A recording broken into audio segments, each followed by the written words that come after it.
السلام عليكم، عاملين ايه؟ مين فينا مش بيحب البرجر؟ كلنا بنحب البرجر وولادنا كمان بيحبوه. هنعمله في البيت بطريقه سهله وبسيطه خالص وانضف واحسن من بتاع بره بكتير. وكمان هنعمل معاه العيش الكايزر بتاعه. اول حاجه نسمي بسم الله ونعجن العجينه بتاعه الكايزر.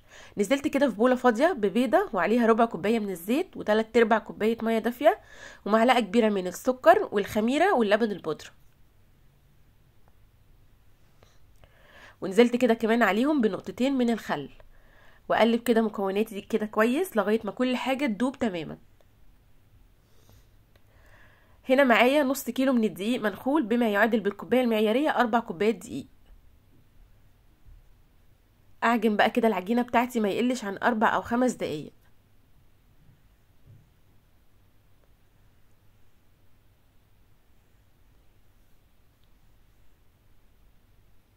اعجن بقى كده العجينه بتاعتي كده كويس. اهم حاجه ان انت تعجني العجينه بتاعتك كويس. معايا بقيه كوبايه الميه الدافيه بنزل بيها كده تدريجيا واحده واحده. البيضه هنا اختياري، لو مش عايزه تحطيها ما تحطهاش، لكن هي بتزيد من القيمه الغذائيه للعجينه، وبتدي كده ملمس وطعم للعجينه حلو قوي. لكن لو مش عايزه تحطيها ما تحطهاش. عجنتي كده عجنتي، بص بقت ما شاء الله، بقت جميله اهي. مسحه زيت كده بسيطه للعجينه والطبق، واسيب العجينه تخمر معايا. بغطيها كده بكيس من اكياس التلاجة واسيبها كده على جنب تخمر. نجهز بقى البرجر بتاعنا. معايا 300 جرام من اللحمه، او الكميه اللي انت هتعمليها. انا بحب طعم اللحمه بتاعتي. معايا بصلايه صغيره مبشوره ومتصفي منها الميه كويس.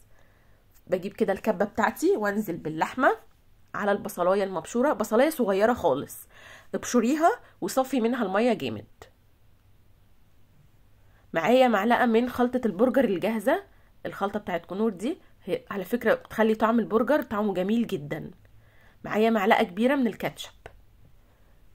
التوابل بتاعتي معايا معلقه فيجيدار كبيره، بارد او حار زي ما تحبي. معايا نص معلقه ملح، معايا نص معلقه سبع بهارات، نص معلقه بابريكا، ونص معلقه جنزبيل، وربع معلقه من الفلفل.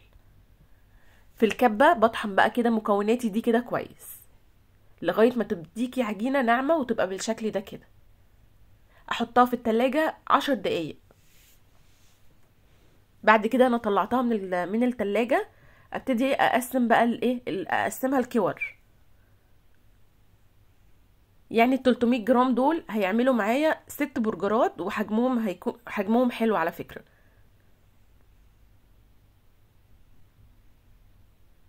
انا هنا هحشيه ميكس جبن. معايا كده جبنة رومي على جبنة موتزاريلا، وهحشيه هحشي البرجر ذات نفسه من جوه كده جبن. للي ما عندوش بقى مكبس نستعمل الغطا. اول حاجه انا خدت كده حته من قطعه اللحمه كده، فردتها كده فرده كويسه، وحطيت في قلبيها الجبنه زي ما شفتوا كده. وبعد كده قفلتها تقفيله بقى كده كويسه، واحطها على كيس، والطرف التاني بتاع الكيس فوقيها بالشكل ده كده. ابتدي بقى افردها كده اهوت لغايه ما تديني معايا كده شكل البرجرايه كده بالظبط. تاني معايا الغطا بتاعي اهوت، فردت كده حته من اللحمه، خدت كورة اللحمة كده فردتها، حطيت فيها الجبنة. على فكرة حشوة الجبنة دي بتدي طعم جميل قوي للبرجر، جربيها هتعجبك جدا. قفلت كده عليها كويس. اهم حاجة بس ان انتي تقفليها كويس. ونزلت كده في الكيس، واحط الطرف بتاع الكيس على اللحمة، وابتدي افردها كده اهوت بالشكل ده كده. احلى من المكبس ولا مش احلى من المكبس بتاع البرجر بقى؟ كده خلصت الكمية بتاعتي، بحطها في التلاجة بقى. وتعالوا ما نعمل نعمل العيش الكايزر بتاعي. العجينة ما شاء الله، بصوا العجينة ما شاء الله خمرانة وجميلة قوي. هبتدي ان انا اقسمها بقى الكور. حجم الكيزرايه كده بيبقى قد البيضه، الكوره كده يعني قطعيها قد البيضه كده بالظبط.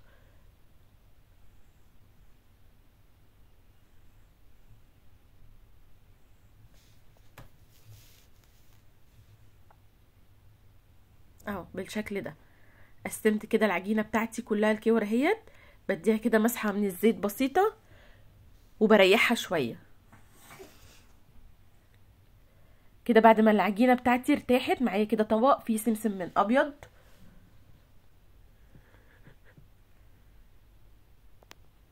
بنزل كده بحته العجينه كده في قلب السمسم بالشكل ده كده. في الصاج بتاعي مدهون بقى دهنه زيت بسيطه في الصاج او في الصينيه، مسحه زيت كده بسيطه. وابتدي خدي كل كوره كده اهو، انزلي في السمسم ورصيها في الصينيه بتاعتك بالشكل ده كده. النص كيلو دقيق عمل معايا بالظبط 11 كيزرايه. هنا كده العجينه كانت خمرت، دخلتها بقى على فرن سخن درجه حراره 180 على الرف اللي في النص. تعالوا بقى نجهز كده صوص للبرجر. بيبصي بينقلك البرجرايه نقله تانية خالص. الصوص ده طعمه خطير. معايا كده 4 معالق من الكاتشب و4 معالق من المايونيز. لو عايزه تحطي مستردة حطي معاهم، عايزه تحطي هوت صوص حطي. معايا بقى كابوتشا، الخس اللي هو الكابوتشا متقطع قطع صغيره، ومعايا خيار مخلل برضو قطع صغيره، ومعايا نص بصلايه برضو قطع صغيره. واقلب بقى كده كل مكوناتي دي كده مع بعضيها.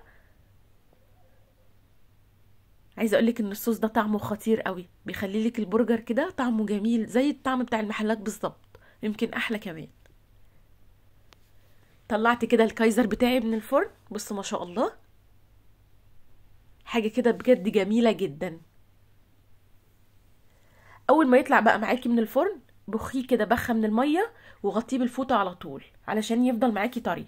اي معجنات او مخبوزات عامه عايزاها تفضل طريه معاكي، اديها بخه من الميه وغطيها بالفوطه هتفضل معاكي على طول طريه. الجريلا بتاعتي بقى كده او طاسه سخنه، نزلت كده بمعلقتين من الزيت وابتدي ارص البرجر بتاعي.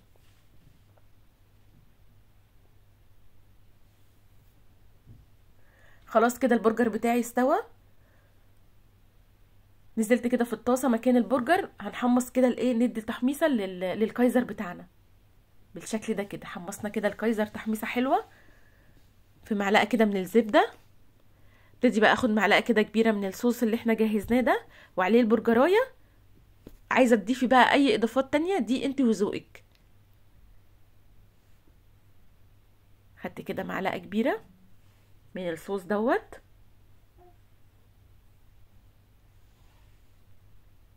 واخد كده قطعه البرجر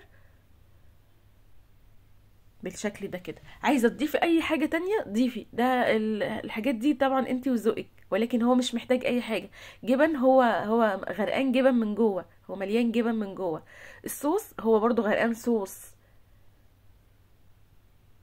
في الخيار المخلل وفي الكابوتشا، بس احنا عاملينه بطريقه يعني ايه غير التقليديه دي، احنا عاملينه بطريقه جديده. مقطعين بقى الخس والخيار والحاجات دي في قلب بعضيها. متنسوش بقى لو عجبكم الفيديو لايك.